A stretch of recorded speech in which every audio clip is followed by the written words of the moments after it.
Hey everyone, my name is Michael Amsel, and today I'm going to be giving a very detailed and thorough explanation and rundown of all of the settings that I use for my Sony A7 III for wedding photography. Now I'm going to go through everything from the focus mode all the way down to the dual card slots and how I set everything up in between.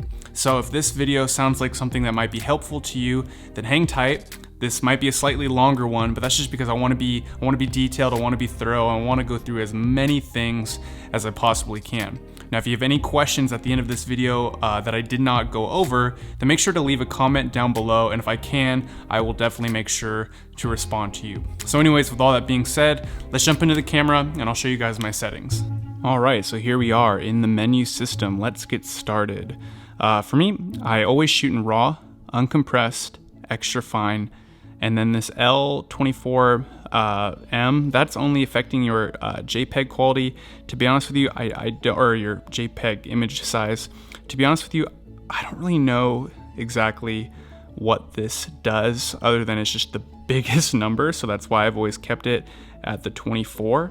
Yeah, feel free to experiment with that, but for me, I've always left it at 24. Aspect ratio 3:2. You have the 16:9 option, but I never go there. 3:2 I've found gives me the I guess the biggest image, if that makes sense. You can experiment with that, but yeah, I've always stayed with 3:2. APS-C / Super 35 mode. I don't spend a whole lot of time messing with this when it comes to photography.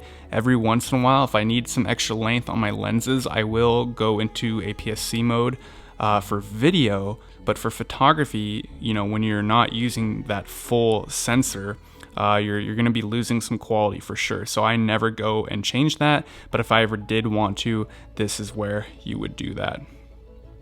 Moving over to page number 2. Yeah, I've always kept these at default. Okay, continuous shooting for your drive mode. Continuous shooting is what's going to allow you to just hold your finger down on the shutter button and just rattle off as many photos as you possibly can. Some people don't like that. My wife actually always shoots in single shooting, but for me, I want to have that ability to just kind of go into burst mode if I need to. So that's where you do that. For your memory, this is what's going to be your custom memory buttons, which you can find right here on your little spinny wheel of the dial here. For number 1 and number 2, you can set custom buttons or custom settings that you can easily switch to. I don't have anything set for photography, so I don't deal with that, but if you did, that's where you would do it. Now we go into select media. This is just what card slot do you want to place emphasis on, and I always shoot out of card slot 1 because that is the better of the 2 card slots. Okay, focus mode, I always keep mine at continuous autofocus. To be perfectly honest with you guys, I don't know what these next 2 settings necessarily do, so I've always just kept them at balance emphasis. You have a few other options, but like I said, I don't know exactly what they do. Focus area. This honestly changes so often for me. It just really depends on the scene and the situation. I would say typically I keep it at wide, but if I'm not there at wide, what I'll do is go down to flexible spot, where you can now use the joystick to select your focus spot. But for me, I'm usually bouncing between flexible spot or wide. Switch vertical / horizontal autofocus area.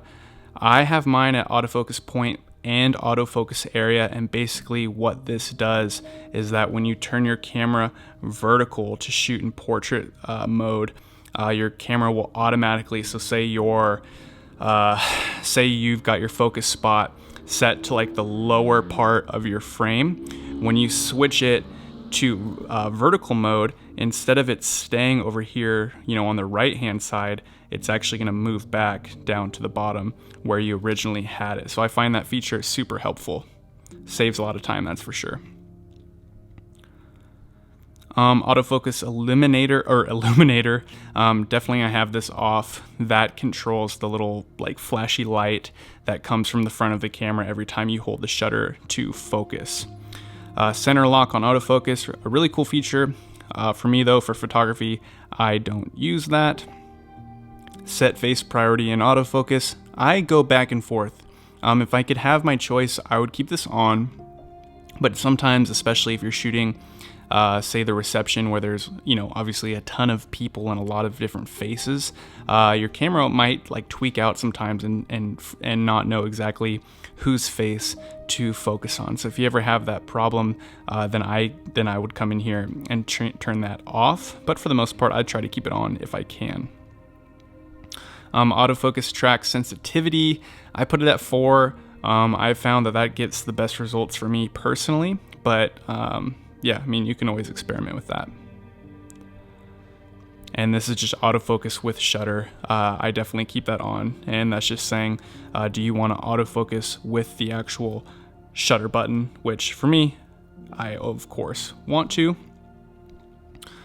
Pre-autofocus, turn that off. Autofocus area register, off. Again, some of these, and that's just the beauty of Sony menu systems. Some of these, to be perfectly honest, I don't know exactly what they do. So, you know, I always just kind of experiment with things and figure it out. Right now, ISO for whatever reason is set to auto. I do not shoot auto ISO. I definitely control everything, but for whatever reason, it's saying auto for now. Metering mode, this is a big one. I keep mine in multi. I like the way the camera operates when I have the metering on multi mode, but again, feel free to experiment with those. Face priority in multi metering mode, yep, set it to on. I have it, you know, the metering point to the center. My exposure step, I like to go up by 0.3 per time. AEL with shutter, I do keep that turned off. Flash, I don't use a flash, so to be honest, I've never really messed with these. White balance, depends. I find the auto white balance to be really useful and helpful, especially when you're shooting quickly and you don't have a lot of time to manually set the white balance. But I would say, you know, for like the actual ceremony and certain parts of the wedding where you know that the scene's not going to be changing or moving too much, then yes, I will go in and actually set my Kelvin to whatever I want the white balance to be. But you can't go wrong with auto either. Picture profile, when I shoot a wedding, I don't use a picture profile whatsoever. Everything is in RAW and just, you know, creative style standard. Okay, these are some of the focus assists. For the manual focus assist, I keep it on, and what that does is when you're using the manual focus ring, it'll punch in, it'll actually zoom in on the image to give you a better visual of what it is that you're focusing on, which I find that helpful. Face detection / the shoot assist. I like having the anytime face priority can be used, I like to have this on. I've always found it helps out a lot. Okay, on to the next tab of menus. This is gonna have to do a lot with video. So anything that has to do with video, I'm not gonna go over right now. I'm gonna skip that, but there are definitely a few things on this next menu heading that are important. So the first one is, where do we go here? Steady shot, perfect. I always keep my steady shot on. That's the internal, the in-body image stabilization. This just allows you to shoot at at slower shutter speeds, which is really helpful for low light settings. For the steady shot settings, I do keep it at auto. But if you, for whatever, and I've never had a problem with it, but if you wanted to, you can actually go into manual and then you can set your lens focal length. And yeah, if for whatever reason you want to do it this way, you can. I've never had a reason to, so I just keep mine auto.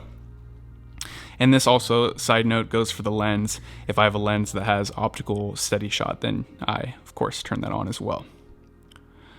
Zoom. I never use like the optical zoom or the digital zoom. I've just never been a fan of it, but if you did, for whatever reason, want to or need to change your settings, this is where you would do that at. Yeah, display button. So this is gonna be when you press your little display button at the top of your spinny wheel right here, you can actually go into the settings and decide what it is that you want to see. So on your monitor, you know, you have several different options for what you want to see. I only ever use these 4. The other ones just kind of get in the way and annoying to me, so I unselected those.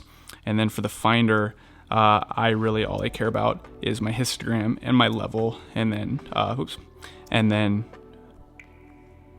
the option to not see anything. Okay, finder/monitor. This is gonna be the setting where sometimes, I think the default setting on these cameras is that if you put your eye on the viewfinder, your screen will automatically turn off and switch to the electric viewfinder. For me, that gets really annoying, so I don't like it to automatically do it. I set it to monitor and then manual, and I'll show you later how I actually am able to switch between the back screen and the viewfinder. Zebras, I don't use zebras. I rarely will use grid lines, but if I wanted to, of course, you know, turn that on, that's where I would do it.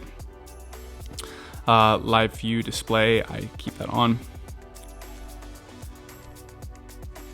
Okay, here's gonna be all the custom buttons, which I have to imagine this is probably a big one for a lot of people. And maybe this is why, maybe this is the one reason why you're watching this video.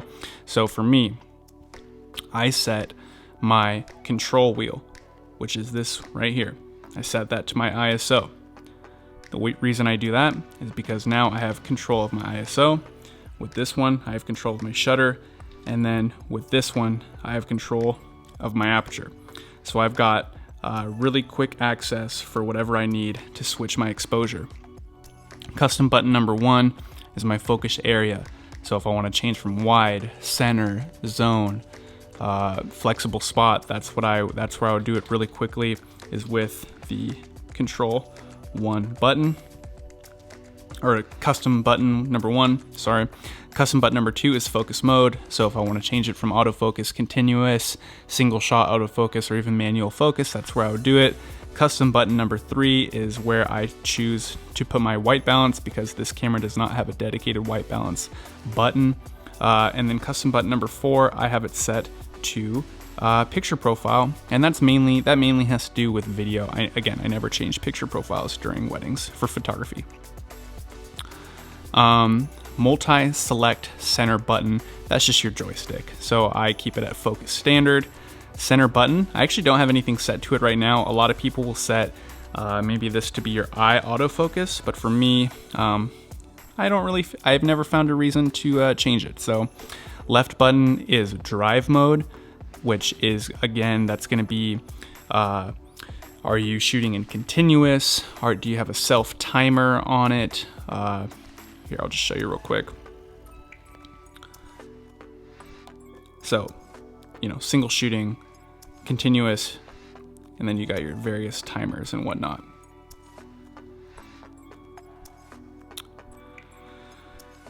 And the reason I have it set to my left button is that's actually the default button that's actually the default placement that Sony put the drive mode, which is this, hopefully you can see it. That's what that little symbol is right there.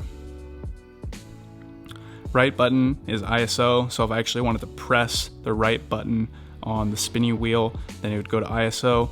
Again, can you see it? That's kind of automatically defaulted to that, so I just keep it there. And then down button is just a quick option for me. So if I ever do want to switch from full frame to APS-C mode, I would just press down, and I could do that really quickly. Now my AEL button, which is this one right here, I have made that my eye autofocus. So by pressing and holding, I can enable eye autofocus, which is really, really helpful. And then this button right here, the AF on button, is what I have set for switching between the viewfinder and the back screen monitor. I come from a Canon system, and with Canon cameras, you kind of have that button right here where you can choose between viewfinder and live mode. So to me, that feels really comfortable to choose between, looking on the back screen versus the viewfinder. Focus hold button. Some lenses, some of the G Master lenses will have a little custom button on it. And if you wanted to change what that button does, this is where you would do that at. Okay, and then, so that basically everything we just changed was for photo mode. For video mode, I just have everything follow and copy the photo mode. This is, if you press your play button, you can actually change this to, you can change what you are able to view by pressing the play button. I just have always kept it on the default, which these are the default settings. Yeah, I personally would never want to change those. Function menu. So this is this little button right here, which gives you another 12 custom buttons that you can choose from. So for me personally, I have all of these set for video functions. And so when I'm shooting photography, I never really need to get into the function menu, but just so you can see what I use here. And again, you can literally change this to just about anything. Dial setup. I have the second AV and TV, which just means for your spinny wheels right here and right here, what do you want to have set? So I have this option set, which allows the one for my thumb to be my shutter and the one for my index finger to be my aperture.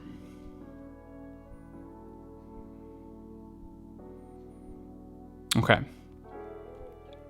I'm not really gonna go through these because, to be perfectly honest, I rarely ever get into this side of the menus. Playback options. It's kind of nice, I guess, to have some customization. So when you press the play button and you want to go back and look at your photos, you can have a few options. I just keep everything at default. Setup. So monitor brightness. I will switch between manual and sunny weather, depending on, if I'm outside or inside. Viewfinder brightness, I just keep it at auto. I find the viewfinder to be fine the way it is. The viewfinder color temperature, just keep it at 0, but you can change. So, if you go positive, if you go into the positive numbers here, you're going to change the color to more magenta, and if you go negative, you're going to change the color to more greens. So, oh, excuse me, sorry, my mistake. You're going to if you go positive, you're going to change this. You're going to change the viewfinder colors to be more warm, and if you go negative, you're going to make the colors more cold.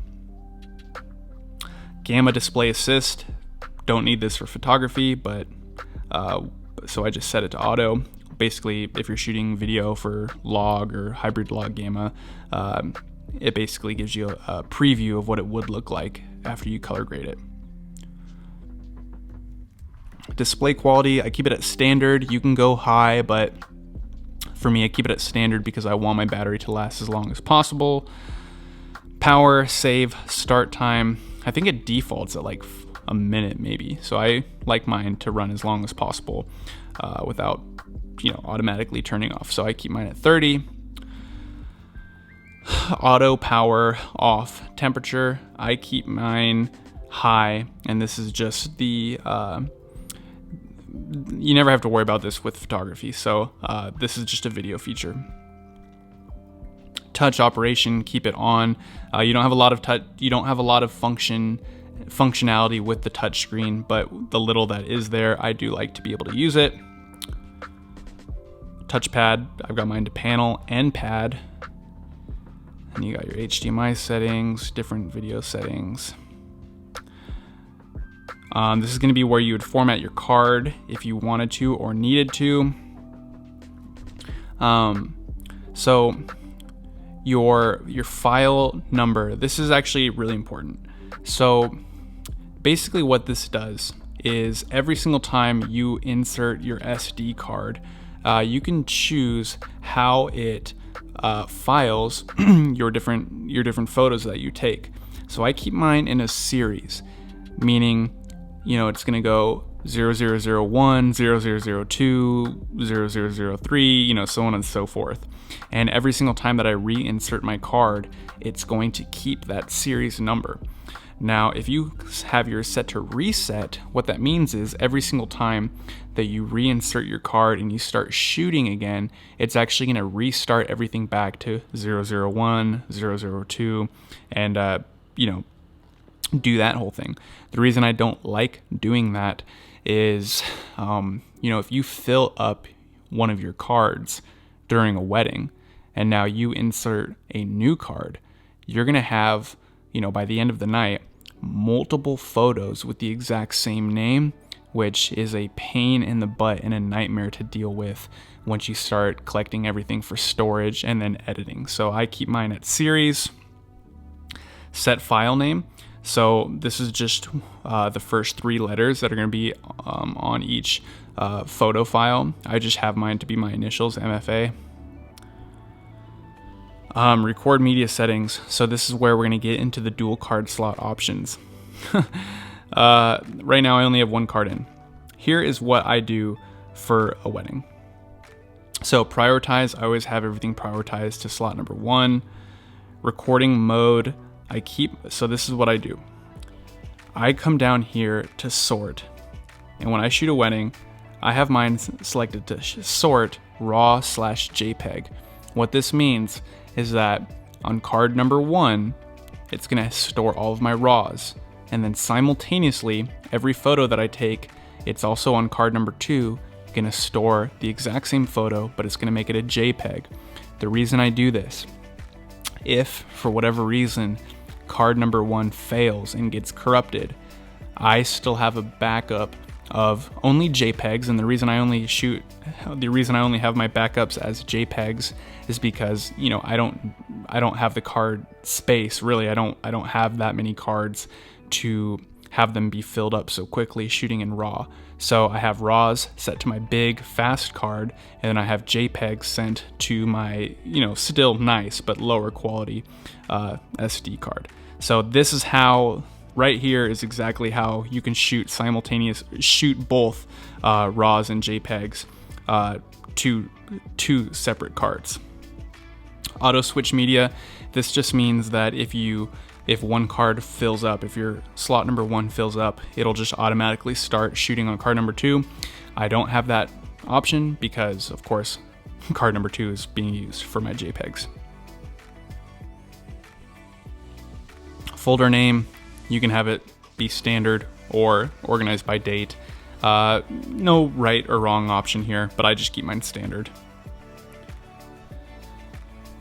All right, and then here on the last tab is your My Menus. And for me, the only things that I really need to have really quick access to that I don't already have set to a custom button is formatting my card and having steady shot available. But if you wanted to add more or sort your items or delete items, this is where you would do it. All right, and those are my settings for my Sony A7 III for wedding photography. Now, like I said at the beginning of the video, if you have any questions that I didn't go over, make sure to leave me a comment down below and I will respond to you. But yeah, thank you guys so much for watching today's video. I really hope that it helped you. I hope just going through the Sony menu system kind of helped shed some light and some clarity on how to navigate through all of that stuff, because I know definitely if this is your first Sony camera like this one is mine, that at the beginning it can be really, really complicated to learning this thing. So anyways, thanks again so much everyone for watching today's video, and I'll see you guys in the next one.